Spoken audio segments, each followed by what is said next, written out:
Now, let me quickly tell you, ahead of talkSPORT's live coverage of every game in the Euros this summer, the legendary commentator John Motson talks us through some of the standout European Championship moments from his long career working on the tournaments. Here, Motti tells us about the Euro 2008 final, where Spain began their dominance in international tournaments, with the winner coming from a familiar face to English football fans. There's one or two personal reasons for this choice. England failed to qualify under Steve McLaren, the main reason being that we lost at home to Croatia after a very topsy-turvy group. It was a sad night at Wembley. I remember seeing that we had 6 players unavailable.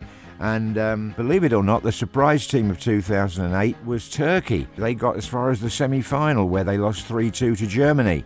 In the other semi, Spain beat Russia 3-0. So we had a final between Spain and Germany. Plenty of well-known faces in the VIP box. Michel Platini will be presenting the trophy at the end of the evening. And we're away. Straight away, the Spaniards want to get a good feel of the ball. Up to this point, Spain had always been a nearly team. They'd never quite gone the whole way and won a major championship, and so it was quite a night for the Spaniards in Vienna. I remember it being my last commentary, and I think I was further away from the pitch than I'd ever been before. Spain didn't seem to mind about the pitch. They played very well, and of course in the old days Germany always sort of held a bit of a thing over Spain, but not this time.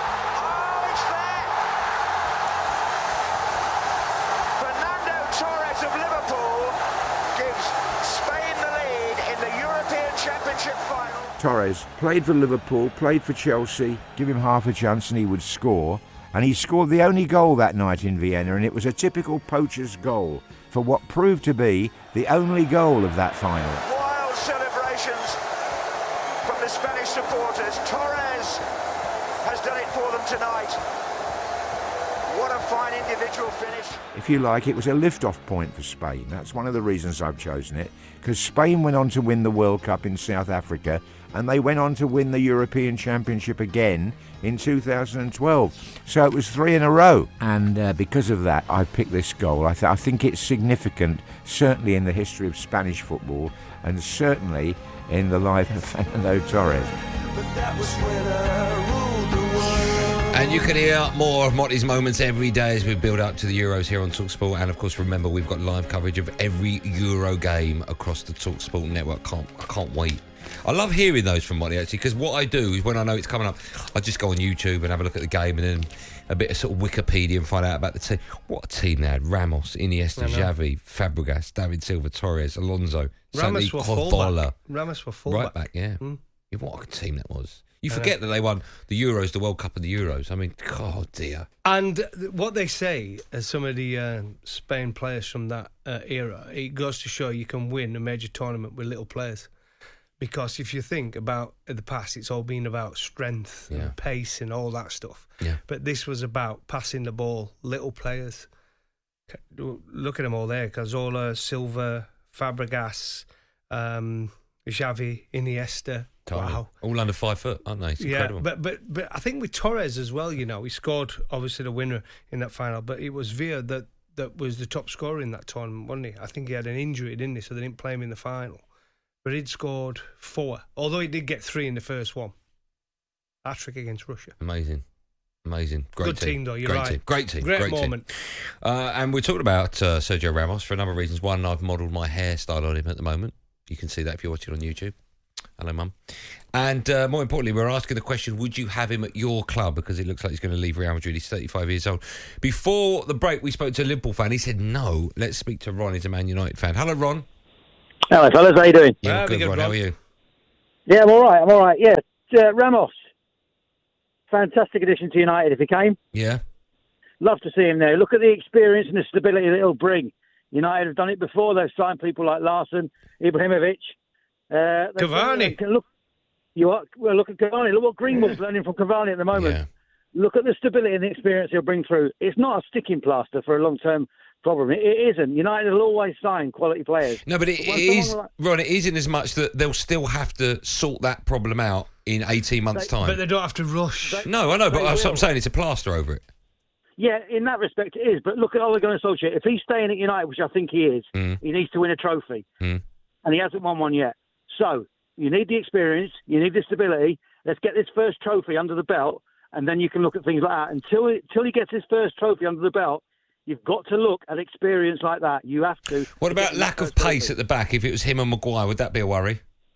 I don't think it would be a worry, no, because you look at this. Look what Maguire's like. I don't think that lack of pace is a massive problem in the overall scheme of things. I really don't. Okay, all right. Because when United play with Eric Bailly, that pace doesn't worry me, but when Lindelof is alongside, it does. And Sergio Ramos isn't the quickest. There's some experience though there. I mean, there is without doubt. Sometimes about what's in your head, isn't it? Right? Yeah. And you look at Silva for Chelsea. I'd have him. Does he weaken Chelsea when he plays? No. No. And you know that when they've got a big final like they did last weekend, you know he's going to step up. Well, he got injured, then he went off. Apart from that. But before the game. I know what you're saying, though, yeah. Do you know what I mean? Before the game. Yeah, he calms everyone down. Yeah. That's why we're talking about Jordan Henderson a bit later on, about whether or not he's selfish going, which I don't think he is, but Gabby Agbonlahor was on last night saying that perhaps maybe he will be. And we'll talk about this from, I think, 5 o'clock we're doing.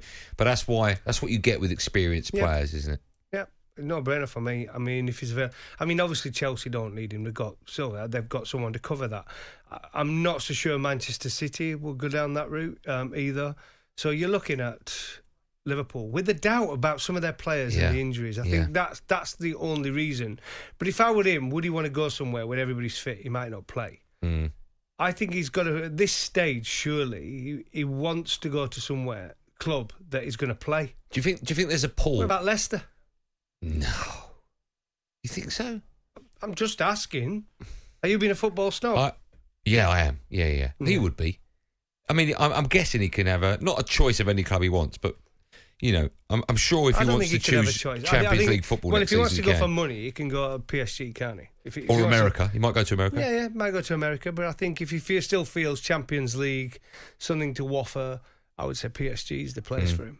Is that why he stopped Real Madrid cutting short all their wages so they couldn't afford Mbappe? Do you think that's the reason? So Mbappe stays at PSG and he joins him? Well, he's right, though, isn't he, to a certain extent? Why should they all take pay cuts? I know, but you don't to get in another player it's a bit who's of a going to get paid busybody, ridiculous. Bit of a busybody sending out. No, he's the captain. He's the one who they all go to for any problem. He's been there that long. He is Mr. Real Madrid. Yeah, I know.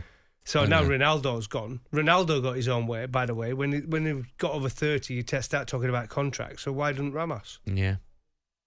Okay. Or has that been the problem? They've had too many senior players. Maybe they have. And it's creating an issue. Maybe, yeah. We'll take more calls in it. 08717 223344. This is Drive on talkSPORT in association with Paddy Power.